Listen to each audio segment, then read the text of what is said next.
going on, guys? Austin Crashland here, and today I'm going to be doing a reaction to Untold Stories of the ER. This might be a series of me reacting to different stuff, but I will switch it up in the future to different, but so far I might do just Untold Stories of the ER. Hope you guys enjoy the video.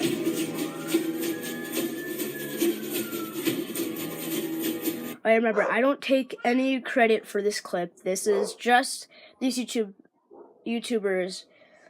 I don't take any credit for this. Nothing is mine on here. This is theirs. These are the real stories of the ER that doctors never talk about. Dr. Jones, oh my goodness, it's a life or death situation. What's going on? You disappeared. Police tried to find you. You had the EpiPen. Oh my God! What happened? We don't know. We don't know. That's it. You're fired. I'm fine. Hunter comes first. Hunter? Are you crazy? You can't bring that in here. Please make sure he's okay. I'm sorry, you cannot do this. You cannot. Stella, we are doing this. Back off. I'm thinking that being thrown from the car has caused one of his lungs to collapse. Get me security. What just happened? The tube's not in the right place. I need to make an adjustment. You know what you're doing. Peter, let him do his job. Dr. Myers is doing exactly what he needs to do. Yeah, but whatever he's doing is not working. If we don't figure this out soon, this child could die. Are the untold stories of the ER. ER physician Dr. Michael Abernethy enjoys working at a small rural hospital. Make sure you take this every day, Hank, or you're going to wind up back here again. Would you like some birthday cake, Dr. A? Sure, Vicky. Happy birthday. Look out, incoming. Many times over, kiddies. This is a hospital, not a daycare. The downside to a community hospital is that because of the small size, it only takes I'm only one doing step 10 minutes to this video because it's 37 minutes long. What I would like, Vicky, is instead of making a mess, staff members clean up their areas. I've noticed several dirty towels and empty sanitizer pumps. No need to get your blood pressure up, Stella. This charge nurse reminds me of the teachers we had in parochial school. This is ambulance 1, County D copy. Copy. One vehicle rollover, restrained driver, no entrapment, no loss of consciousness. Does the passenger require medical care? Not sure. Better get 2 trauma beds ready, Vicky. I meet the paramedics. I see the driver of the car. A1. She's scuffed up a bit, but doesn't appear to be badly injured. Julia, age 33, vitals are normal. She complained of some head and chest pain when we found her. No loss of consciousness, but she's pretty funny about the incident. She has multiple cuts from the windshield, sprained wrist, and maybe a whiplash injury to her neck. Hi, Julia. I'm Dr. Abernethy. We're going to take real good care of you. I'm fine. Hunter comes first. Hunter? Are you crazy? You can't bring that in here. And the other passenger? Yeah, she wouldn't leave the scene without him. Please make sure he's okay. Her dog was thrown from the car and was badly injured. They tried to get a hold of the local vet, but he was on vacation. The person covering for him was unavailable. They had no other option, so they brought him to us. Take him down to Bay 1. I'll be right there. Her husband was killed while serving in Afghanistan. Who's his dog? The dog is incredibly important to her. At this point, I think it's safe and I can do what she wishes, and I go out and look at the dog. So you're not going to let them in? This is a hospital, not an animal clinic. Where are you going, doctor? You have a patient to treat. Relax, I'll be right back. I go outside and I find the dog on the ambulance gurney. The paramedics have bandaged one of his legs. I listen to his heart and I can just hear a faint heartbeat. There's something terribly wrong with this dog. So he's going to be devastated if this dog dies. You got that right. I'm not sure what to do. I don't have any good options. Dr. Deonza Times always wanted to be a doctor. She quickly discovered that the pace of the ER suits her best. I love all the diversity of the cases you see, the diversity of the patients you see. Initially, I expected it to be a pretty ordinary day. Hi, I'm Dr. Times.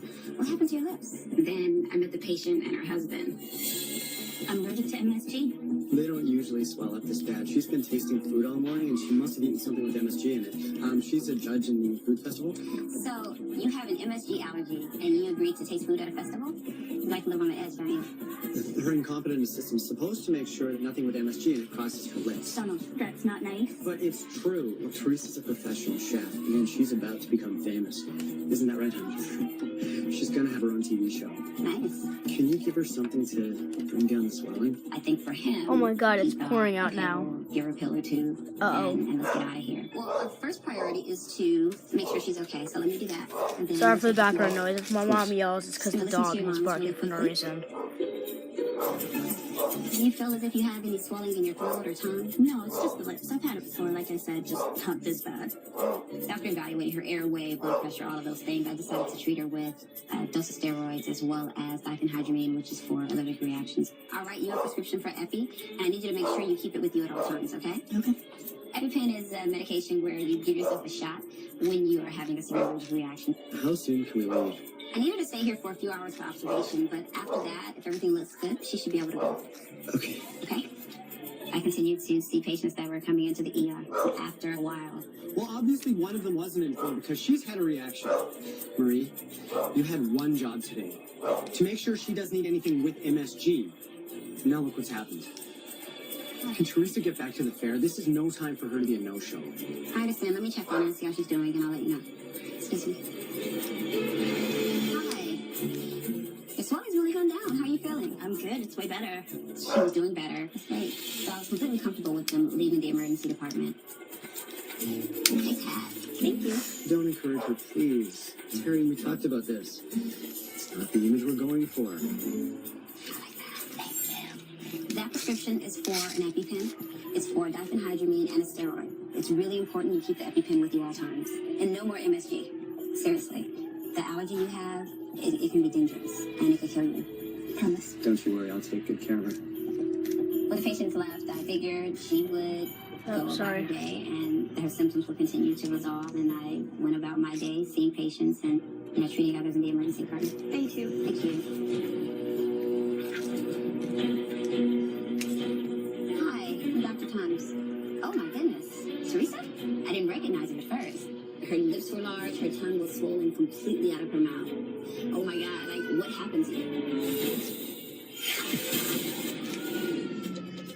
ER Dr. David Myers knows there are many benefits to digital technology, and a few downsides too. Is Carol going to yell at someone today? Yes, definitely. Oh, I agree. What's so funny? Is Dr. Myers a nice guy? Insufficient information. I'm all for technology helping us, but there's a fine line between helping and just being a distraction. I'm pretty technically inclined, but I still prefer to talk to people the old-fashioned way, face-to-face.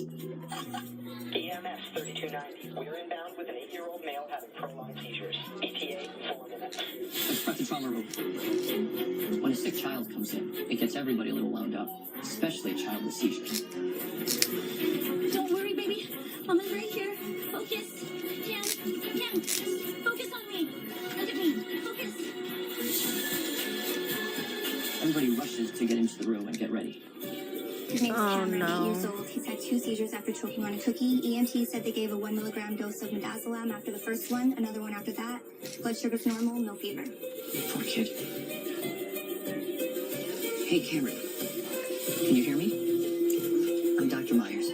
When I first saw him, he appeared to be what we call post-ictal, which is when the patient's lethargic and out of it after having a seizure. Are you his mom? Yes, my name's Karen.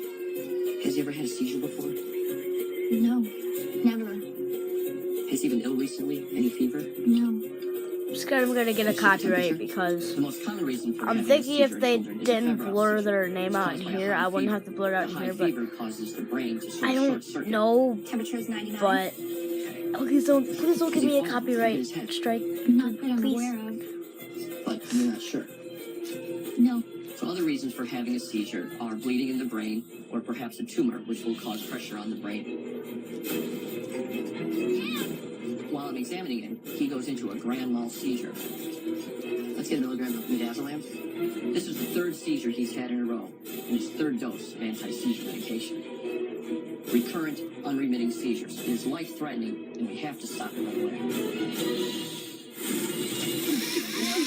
I'm sorry. Okay. If I can't secure an airway for this patient, it's a life or death situation. Hi, I'm Dr. Times. Oh my goodness. Dr. Times gourmet food taster patient has returned. Teresa? This time with a hugely swollen tongue. Are you breathing okay? All right, I'm going to take a quick look in your throat and just try to get a better idea of what's going on. Her tongue was extremely swollen. It could jeopardize her breathing. If I needed to secure an airway, it would be very difficult. I just couldn't imagine being able to insert a breathing tube through her mouth. Did you use the EpiPen I gave you? Donald has it. We couldn't find him anywhere. Okay, so let's give her 0.5 milligrams of Epi IM. We're going to give you some epinephrine. This is the same exact medication that I wrote the prescription for that's in the pen. Okay. Are you sure you're breathing okay? Let me just take a quick listen to your lungs. Take a deep breath for me. She wasn't having any respiratory problems. Perfect. Here's the situation. I'm really concerned about how large your tongue is. I think the safest thing to do at this point is to insert a breathing tube now. So that's okay with you? Okay, so I'm gonna go get that set up and I'll be right back. I felt that it was best to secure an airway early on and not wait until she was in trouble. What's going on? You disappeared. Police tried to find you. You had the EpiPen. Oh my God, what happened? We don't know. We don't know? That's it, you're fired. Look, what are you gonna do to her? Okay. I have a breathing tube that I need to try to insert through her nose so that we can try to secure her airway. I need you to try to relax for me. This doesn't hurt, but it is uncomfortable. This is some anesthetic. I'm going to spray it into your nose on both sides. It'll help with some of the discomfort. All right. That side's done. Here we go. This side. Perfect. Okay. Put your head up. I want you to breathe. Here we go. I know it's uncomfortable. I'm sorry. Okay. All right. I'll pull it out. Why can't you give her something? She's scared. We need her to be completely awake and alert for this procedure. Okay? When you sedate a patient, you take away their alertness. You don't control your airway well. You don't control your tongue well. And we needed her to be able to do all of those things. If I can't secure an airway for this patient, Can she even breathe like this? Dr. Uzi, that's your dropping. it's a life or death situation.